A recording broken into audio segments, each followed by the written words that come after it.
Tuff-N-Uff cage. Let's take a look at the tail of the tape. Christian Lucas is 28 years old, 5 years the elder of his opponent, Montrell Glover. Glover is 5'11", 2 inches taller than his opponent, 74-inch reach, though, and that is a sizable difference. Leuna Local 89, Feel the Power, brings you this tale of the tape. All right, for our official introductions, we go inside the cage to Garrett Fertig. Tuff-N-Uff moves now to the bantamweight division, set for 3 2-minute rounds. Introducing first, the blue corner. Standing 5'11", weighing 135.8 pounds, 1-0 early as an amateur, training out of Syndicate MMA from Las Vegas, Nevada, Montrell, the Hitman Glover. And now introduce his opponent across the cage, fighting out of the red corner. At 5'8", he weighed in at 135.4 pounds, entering undefeated at 2-0, a product of Steel MMA, Aztec Boxing, and Gamebred Training Center from San Diego, California, Christian Lucas. Referee Jonathan Romero. Jonathan Romero getting this bantamweight assignment, 3 2-minute rounds. Amateur mixed martial arts set to unfold once again here inside the Tuff-N-Uff cage. TJ DeSantis along with Justin James live from the Observatory North Park in beautiful San Diego, California. All right, Joe, here we go. Round 1. Are you ready? Are you ready? Fight! Here we go. We are underway. Lucas in the red tape, Glover in the blue tape. Man, you talked about that reach advantage, 74 to 69. I mean, you look at these guys, and you can see the length of Glover right up the mid. Beautiful kick, southpaw versus orthodox. It's one thing to have that reach. It's another thing to wisely use it. And we'll see if either man can either deal with it or exploit it. Yeah, there's no question. You already saw a stance switch here. Comes down to southpaw stance, getting a little exchange. Now it's orthodox to orthodox. Now his opponent switches his stance. You know, for these guys only having 3 fights combined experience between each other, to come out and look this fluid and switch their stance, it's pretty incredible.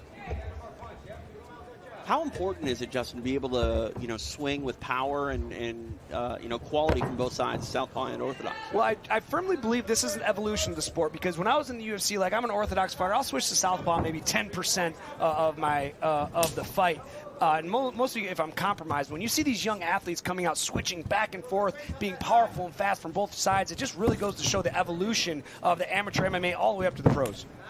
There's a lot of different looks from orthodox compared to southpaw as well. That body side is open when you go lefty. Yeah, absolutely. And that left body kick is just a killer kick from the southpaw. And I'm speaking from experience, guys. That left round kick to the body, especially if it's set up with an overhand or something, can be devastating in a fight finisher. Solid kick there to that lead leg of Glover by Lucas. Oh, yeah.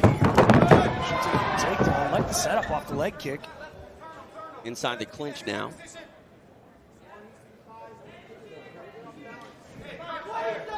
20 seconds. I think a takedown right now would steal the round. Been a very competitive back and forth so far. Lucas maintaining that control here up against the fence. Final moments of the opening round.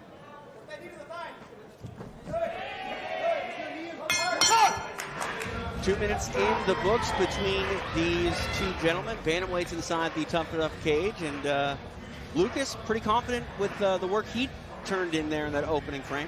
Yeah, I thought he had some great moments, landed some good strikes. I think both guys had some good moments. I think a takedown really could have stole the round for either fighter.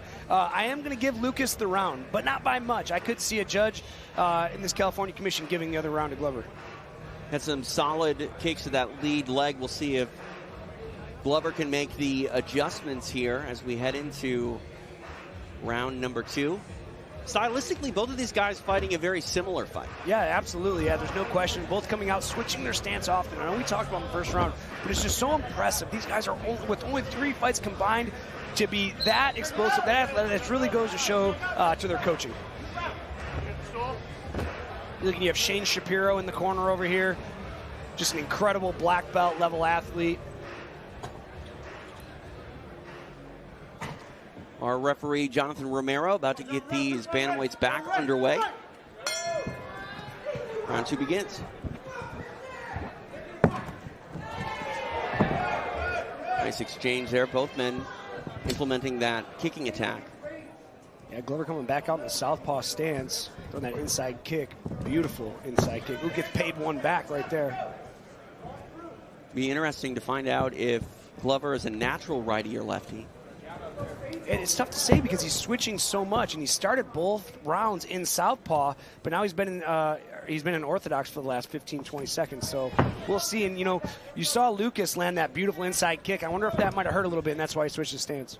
UFC Hall of Famer Matt Hughes, he would strike from the southpaw stance. And when he go orthodox, that's when you knew he was going to shoot. Sure, absolutely. Yeah, a lot of guys are like that because, you know, an orthodox is right-handed for boxing and striking, but it's actually left-handed for wrestling. So you see a lot of guys more comfortable shooting out of an opposite stance. Halfway point here of the second round. 1 down, 1 to go. This is when you really find out how quick those rounds are. A very competitive match. Both guys looking to stand and trade. You get the halfway point, you're like, really? This is almost over? I think after 5 amateur fights, it goes up to 3 minutes.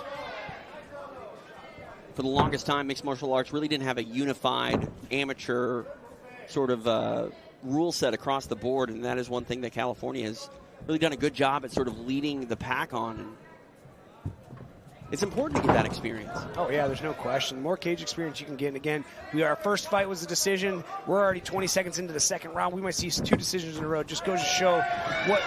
Oh, he's hurt. He's compromised. Yeah. His leg's hurt. Oh, he senses blood. Lucas poured it on. Oh, dude. Now we go to fight IQ. He's hurt.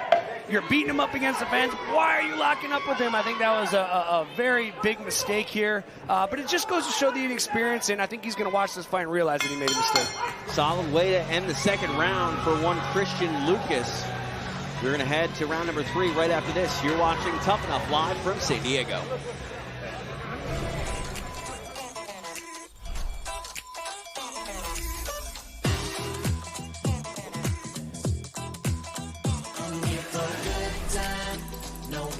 Sunshine, so just go do what you like. Go ahead, live your best life. Go ahead, live your best life. You can live your best life, best life, best life.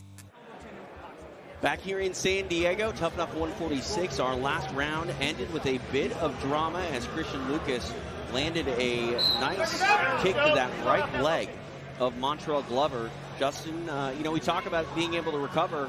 Hard to recover, though, from a strike like that takes out one of your wheels. Yeah, there's no question about it. You can see him walking really gingerly on it when he's over in the corner here. And you saw earlier in the second round, he landed that kick, and I mentioned that he switched his stance to an orthodox stance as he is right now. That really tells me that back leg is compromised, and he can't take any more damage to it.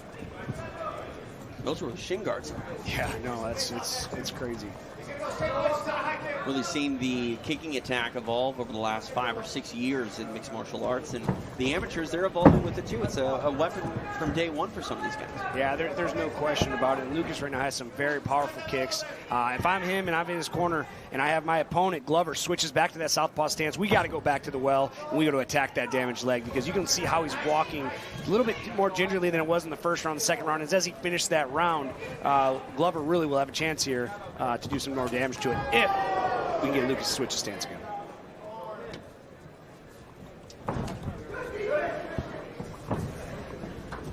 How much is that going to affect his power too with his punches as we see these guys give him a run? Oh, it can definitely affect your power, because again, you can't put all the weight on that leg, and especially if he's a traditional southpaw, as he's come out in the first round and the second round, and now he's switching to orthodox, you know, it might be a weaker side for him.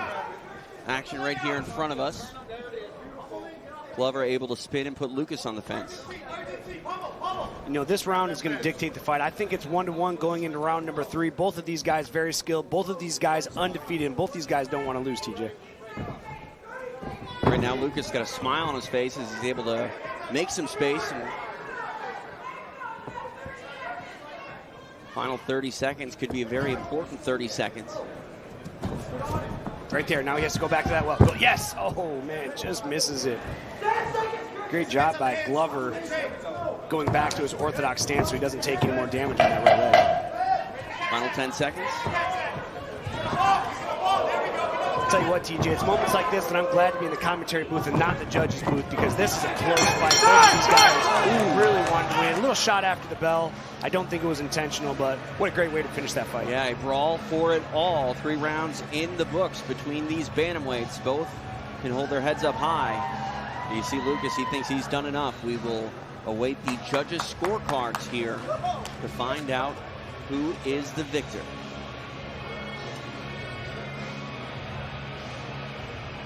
Our judge's decision is on deck, but before we get there, let's take a look at the Tuff-N-Uff fight recap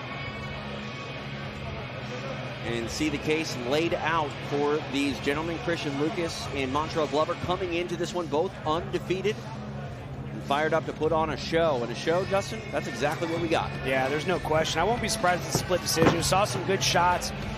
You know, Lucas being able to defend the whole time, Glover being able to defend the whole time, really spun him off. You see another great shot there. Pins him up against the cage, but no guy. There's that leg kick, that beautiful leg kick that played dividends later in the leg. Attacks the front leg there.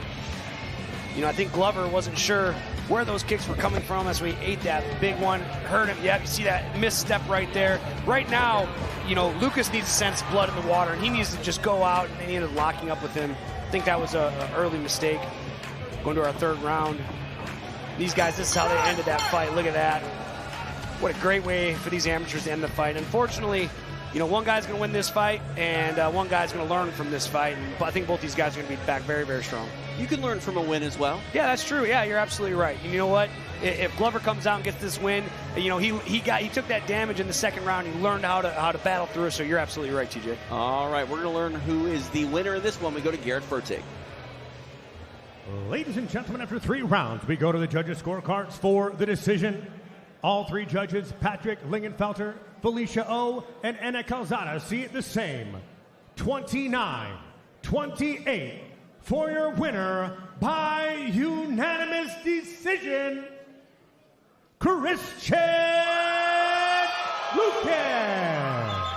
Christian Lucas getting it done, moving his record to 3-0. Very game Montrell Glover, and it was a unanimous decision, but a split between the rounds, and ultimately Christian Lucas gets his hand raised in really a phenomenal fight between 2 bantamweights on the rise. I think Montrell Glover going to be able to walk out with his head held up high, but yeah, tough. He learned he can battle through a pretty vicious leg kick, though. Yeah, you're absolutely right. And, you know, coming from the gym that he's coming out of, Syndicate MMA, and the coaching staff he has, he's going to watch this film. He's going to get better from it. Something he really needs to focus on is checking those kicks, man. You can see how much damage he took in the fight. I really want to see him come back, check those kicks, and or get his leg out of the way next time.